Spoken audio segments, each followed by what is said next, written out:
가나안 혼인 잔치집의 신랑 예수. 지난 1982년 2월 영국에서 세계적인 빅뉴스가 발생했다. 그것은 바로 영국의 BBC 방송 기자가 쓴 성혈성배라는 책에 예수의 후손이 프랑스에 살고 있다는 내용이 밝혀졌기 때문이다. 이로 인해 기독교인들이 책 저자를 고소하여 영국 법정에서 재판이 열렸다. 결국 성혈성배를 쓴 저자가 승소함으로써 영국은 물론 세계적으로 톱뉴스가 된 것이다. 이로써 예수는 언젠가 결혼하였고 십자가 처형을 받지 않고 예루살렘 근처 베다니에서 제자들에게 축복한 후 공중 하늘로 올라간 것이 아니라 해외로 망명했다는 것이 입증된다. 성경에서 예수의 결혼을 간접적으로 가장 적나라하게 밝히고 있는 대목이 있는데 그것은 가나안 혼인 잔치집에서 예수의 가족들이 행하는 일들을 보아 알 수 있다. 즉 요한복음 2장에 가나안 혼인 잔치가 있었는데 예수와 제자들만 특별히 초청받은 것이 아니고 예수의 어머니 마리아와 마리아의 종들과 예수의 동생들까지 초청받았다는 것은 예수 집안의 결혼식과 무관하지 않은 것이다. 더욱 놀라운 사실은 결혼식에 청함을 받았다는 예수의 어머니 마리아가 손님에게 접대할 포도주가 떨어진 것을 먼저 알고 예수에게 다가와 의논을 했다. 그때 예수는 자기와 아무 상관없는 것처럼 어머니에게 말하기를 여자여 나와 무슨 상관이 있나이까 하고 퉁명스럽게 대답했다.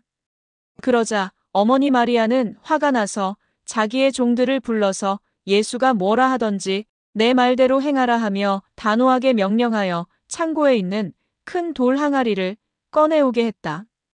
이쯤 되자 예수는 어쩔 수 없이 종들이 들고 나온 큰 돌 항아리에 물을 붓게 하여 포도주를 만들어 연회장에게 가져다 주라 했다. 그러자 잔치집 연회를 베푸는 좌장격인 연회장은 나중 나온 포도주가 더 맛있다고 칭찬했다. 이를 두고 예수가 물로써 포도주를 만들었다 하여 예수의 첫 표적이라 했다. 인류의 구세주라는 자가 눈속임으로 물로써 포도주를 만든 것이 첫 번째 표적이라니 이것은 어리석은 자들을 속이는 우상화의 단면을 엿볼 수 있다. 여기서 가나안 혼인 잔치집에 손님을 접대하는 주인은 신랑의 어머니 마리아임을 알 수 있고 결혼식 주인공 신랑은 포도주를 만들어 대접한 예수 자신이라는 것을 알 수 있다. 만약 예수 어머니 마리아가 주인이 아니고 초대받은 손님이라면 결코 잔치집에 포도주가 떨어졌다는 소문을 듣고 자기 아들 예수에게 의논할 이유가 없다. 또 예수가 포도주가 떨어진 것과 자기와 무슨 상관이 있느냐는 식으로 어머니에게 대들었을 때 마리아는 화가 나서 자기 종들을 시켜서 창고에 있는 묵은 포도주 항아리를 가져오게 하여 포도주를 나누어 줄 태세를 취했다. 이에 예수는 어쩔 수 없이 묵은 포도주가 든 큰 항아리에 물을 붓게 하여 적당히 섞어서 포도주를 만든 것이다. 결혼식 이후 예수의 제자들은 예수를 부를 때 랍비어라고 호칭했다. 당시 유대 나라에서 랍비의 호칭은 결혼한 남자에게 부르는 호칭이다.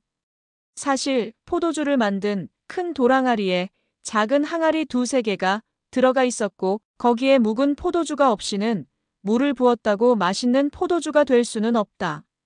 이처럼 예수와 어머니 마리아와 종들이 행하는 일련의 과정은 손님으로서의 행동이 아니고 잔치집 주인으로서 접대하는 모습을 간접적으로 표현하고 있다고 해야 이해가 되는 대목이다. 그렇다면 가나안 혼인 잔치집의 주인공 되는 신랑이 예수라면 그 안의 신부는 누구일까? 신랑의 정체를 숨겨놓았듯이 신부의 이름이나 신분에 대하여 전혀 언급이 없다. 그러나 평소 예수와 그의 어머니 마리아와 가까이 지내던 여성을 성경에서 살펴보면 신부의 정체도 역시 드러나게 된다. 요한복음 11장에는 예수가 예루살렘에서 오리쯤 떨어진 베다니에 사는 마르다 마리아와 동생 마리아와 오라버니 되는 부자 나사로의 집에 함께 이틀씩이나 묵은 뒤 예루살렘으로 떠났다는 대목이 있다. 그 후 나흘 만에 다시 베다니로 찾아갔을 때 마르다 마리아가 먼저 예수를 맞이했다. 그때 마르다 마리아는 예수가 자기 집에 있었으면 오라버니 나사로가 죽지 않았을 것이라고 하며 예수의 발 아래 엎드려서 우는 장면이 나온다. 그리고 집에 들어가서 동생 마리아에게 전하여 예수를 맞이하게 하니 동생 마리아 역시 집 밖에 있는 예수에게 나아가 발 앞에 엎드려 울면서 이야기하니 예수도 같이 울었다는 대목을 볼 수 있다. 그 당시 유대 풍속에 남녀유별이 엄중한 시대다. 그럼에도 남의 집 처녀가 지인이라고 해서 집 밖에까지 나와 예수를 마중하면서 그의 발 아래 엎드려 우는 모습을 보인다는 것은 그들의 관계가 허물없이 지낼 정도로 지극히 가까운 사이임을 짐작케 한다. 이러한 광경을 목격한 사람들이 예수는 본래 마르다와 동생 마리아와 나사로를 사랑했다고 말했다. 요한복음 12장에는 유월절 엿새 전에 예수가 베다니에 있는 마르다의 집에서 다시 예수의 제자들과 함께 잔치상을 받는 내용이 나온다. 이때 마르다는 잔치상을 준비하느라 부엌에서 일하고 동생 마리아는 비싼 향유 한 근을 들고 나와서 많은 제자들 앞에서 예수의 발등에 향유를 부어 자기의 머리털로 씻어주었다. 그러자 예수의 돈괴를 맡은 유다가 이를 보고 참견하여 말하기를 그것을 팔아다가 가난한 사람에게 나누어 주는 것이 낫다고 말했다. 그러자 예수는 마리아의 행위를 그대로 두라고 말하고 유다는 돈괴를 훔쳐가는 도적이라 표현하고 있다. 그 후 예수가 십자가 처형을 받고 3일 후 첫날 새벽에 막달라 마리아와 예수의 어머니 마리아가 무덤을 찾아가 천사들을 만나게 된다. 그때 천사는 예수가 살아나 갈릴리로 먼저 갔다고 말하여 제자들에게 알려주라고 했다. 요한복음 20장 13절 이하에 마리아가 예수의 부활을 보려고 무덤에 찾아가서 빈 무덤을 보고 울고 있을 때 두 천사와 함께 예수가 나타나 마리아 하고 부르니 마리아는 반색을 하며 라보니여 하고 예수에게 다가가서 옷을 만지려 했다. 그때 예수는 아직 아버지께 올라가지 못했으니 만지지 말라 하며 마을로 가서 제자들에게 알리라고 이른다. 이때 예수가 불렀던 마리아는 나사로의 여동생 마리아이다. 그런데 제자들에게 달려간 사람은 막달라 마리아로 기록하고 있다. 이 장면에서 갑자기 두 사람이 연출하는 것처럼 보이나 문맥상으로 보아 예수는 울고 있던 마리아를 불렀고 그 여자에게 지시하였으니 이때의 마리아는 곧 막달라 마리아임을 알 수 있다. 그 후 막달라 마리아는 제자들과 예수 어머니 마리아와 함께 갈릴리에 가서 예수를 만나게 된다. 그리고 마르다 마리아 자매와 나사로의 집이 있는 예루살렘 근처 베다니로 와서 모인 사람들에게 마지막 축복을 하고 승천하게 된다. 이를 정리해보면 예수가 처음부터 사랑했던 사람은 나사로와 마르다 마리아 자매였다. 예수는 그들의 집에서 이틀씩이나 묵고 지낼 만큼 가까운 사이였다. 십자가 처형장에 어머니 마리아와 같이 갔던 사람도 마르다 마리아 자매이다. 그리고 부활 후 처음 예수가 마르다의 동생 마리아를 먼저 보고 불러서 위로하고 제자들에게 알려준 마리아는 막달라 마리아였다. 그런가 하면 십자가 사건 엿새 전에 베다니에서 잔치상을 차려준 사람도 마르다 마리아이며 비싼 향유를 가지고 예수의 발등을 씻어준 사람은 동생 마리아이다. 십자가 처형 후에 부자 아리마대 요셉이 빌라도로부터 예수의 시체를 받아 묻어두는 것을 처음으로 본 여자는 막달라 마리아와 예수의 모친 마리아였다. 안식 후 첫날 예수의 무덤을 찾은 사람도 막달라 마리아와 어머니와 또 다른 마리아였다.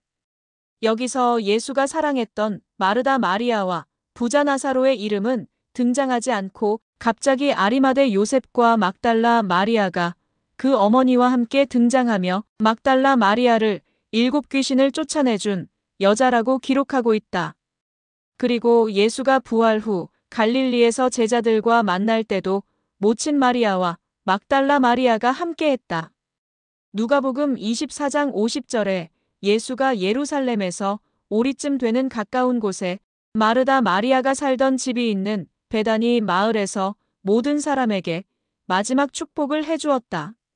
그리고 하늘로 승천하는 장면을 지켜본 여자 중에 역시 막달라 마리아와 예수의 어머니 마리아 이름이 등장한다. 이처럼 마태복음으로부터 요한복음에 이르기까지 사복음서에는 십자가 사건 전후의 일들을 산만하게 기록하고 있다. 예수가 처음부터 사랑했던 마르다 마리아 자매와 마지막까지 승천하는 예수를 지켜본 사람이 막달라 마리아와 어머니 마리아가 등장하는 것을 보아 예수와 어머니 마리아와 가장 가까운 사이인 두 여성은 마르다 마리아와 막달라 마리아라는 것을 알 수 있다. 곧 비싼 향유를 예수의 발등에 부어 발을 씻겨준 마르다의 여동생 마리아와 막달라 마리아는 동일 인물이라 추정할 수 있다. 이러한 정황을 종합해 볼 때 예수의 아내로서 해외로 같이 망명한 여자는 십자가 사건 전후 부활하여 승천하기까지 예수 어머니 마리아와 가장 가까이 동행한 막달라 마리아임을 짐작할 수 있다. 마지막에 마르다 마리아의 집이 있었던 베다니에서 예수의 축복을 받고 승천하는 광경을 지켜본 여자들 중에 마르다 이름은 없고 막달라 마리아 이름이 등장한다. 이로써 막달라 마리아와 마르다의 동생 마리아는 다른 사람 같으나 예수의 어머니 마리아와 가장 가깝게 동행한 여자로서 같은 인물로 볼 수 있다. 가나안 혼인 잔치집의 주인공 되는 신랑이 예수요, 그 부인이 막달라 마리아라는 것을 가장 먼저 밝히신 분은 새로운 보혜사 성령으로 오신 이긴 자 구세주 하나님이시다. 이긴 자 구세주 하나님은 새로운 보혜사 성령으로 오신 분이시니 처음에도 나요 나중 있을 자에게도 내가 곧 그니라 하는 심판자 구세주시다. 이처럼 성령으로 거듭나신 이긴 자 구세주 하나님이 오셔서 예수를 심판하였고 아무나 이해하기 어렵도록 기록해 놓은 가나안 혼인 잔치집의 신랑과 신부의 정체를 밝히고 예수의 우상을 철장으로 질그릇 부시듯 부수어버렸다. 어쨌거나 십자가 사건과 부활 승천이 조작된 신화라는 것을 이해한다면 예수가 베다니에서 승천한 곳은 공중 하늘이 아니라 가족을 데리고 그의 후손들이 많이 살고 있다는 프랑스 나라로 망명했다는 것이 바른 해석이 될 것이다. 성경 욥기서에는 사람이 죽으면 다시는 살지 못하리니 기운이 끊어진즉 그가 어디 있느냐 하여 인간의 육체적 부활이 없음을 강조하고 있다. 또한 누가복음 20장 38절에는 하나님은 죽은 자의 하나님이 아니요 산자의 하나님이라 했고 요한복음 3장 5절에는 물과 성령으로 거듭나야 천국에 들어갈 수 있다고 했다. 이 말은 현재 인간이 악한 마귀영에 사로잡혀 있기 때문에 죽게 되었으니 하나님의 성령으로 거듭나면 죄인의 탈을 벗고 원래 하나님으로 되돌아가 하늘나라 천국을 회복하여 불사형생을 누릴 수 있다는 것이 성경 가르침의 핵심이다. 따라서 예수가 십자가에 못 박혀 처형당했다는 것은 거짓이며 십자가 처형 후 3일 만에 다시 부활했다는 것도 조작된 것이며 구름 타고 하늘나라에 올라갔다는 것도 거짓이요. 언젠가 인자가 구름 타고 다시 내려온다는 것도 거짓말이다. 그래서 에스겔서 15장에는 포도나무를 자처하는 예수에 대하여 예언하기를 그가 살아있는 동안에도 어떤 제목으로도 사용할 수 없듯이 불에 태워진 이후에야 아무데도 쓸모가 없다고 혹평을 하고 있다. 이긴 자 구세주 하나님이 오심으로써 성경의 모든 역사는 이루어졌다. 이제 비로소 하나님의 신을 올바로 분별하고 영생의 학문과 믿음을 가지면 인류 구원의 역사는 속히 이루어질 것이다. 감사합니다.